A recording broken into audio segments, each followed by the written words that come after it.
The International Criminal Court has issued arrest warrants for Israeli Prime Minister Benjamin Netanyahu, his former defence minister and a Hamas military leader.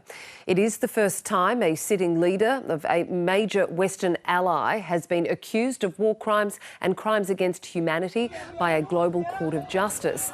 Israel's military action was in response to the October 7th terror attacks by Hamas, which claimed more than 1,200 lives. More than 250 were taken hostage. Israeli leaders, including some of Netanyahu's critics, united to condemn the court's decision as anti-Semitic. National Security Minister Itamar Ben-Gvir went a step further, calling for the annexation of the West Bank in response. Israel's most important backer, the United States, has rejected the court's move. No biased anti-Israel decision in The Hague will prevent the State of Israel from defending its citizens. And I want to thank our many friends around the world, especially those in the United States, who've condemned this outrage and who have said that this decision will have severe consequences for the ICC and those who cooperate with its decision. Israel will not recognize the validity of this decision.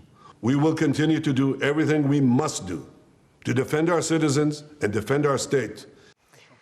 Israel and the United States are not under the jurisdiction of the court, while Palestinian leaders signed on to its governing statute in 2015. It doesn't have the power to enforce arrests, but member states are technically obliged to apprehend alleged criminals, but that doesn't always happen. Several of Israel's European allies have flagged that they would comply, including Italy, France and the Netherlands.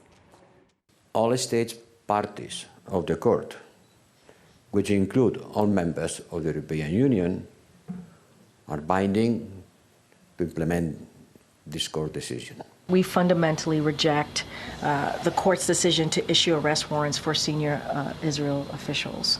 We remain deeply concerned by the prosecutor's rush to seek arrest warrants and the troubling process errors that led to this decision. The United States has been clear that the ICC does not have jurisdiction over this matter. You've heard us say this before. The ICC issued an arrest warrant for Hamas military chief Mohammed Deif for crimes including murder, torture and rape, although Israel claims to have killed him in July. It comes nearly 14 months after the October 7 attacks.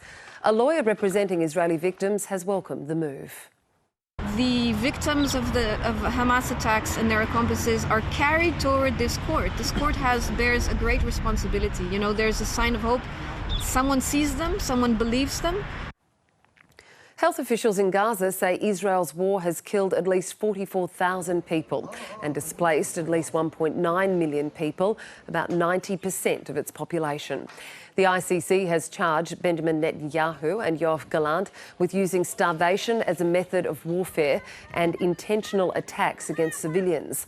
Some Palestinians are hopeful justice will be served, while many are wary after more than a year of suffering.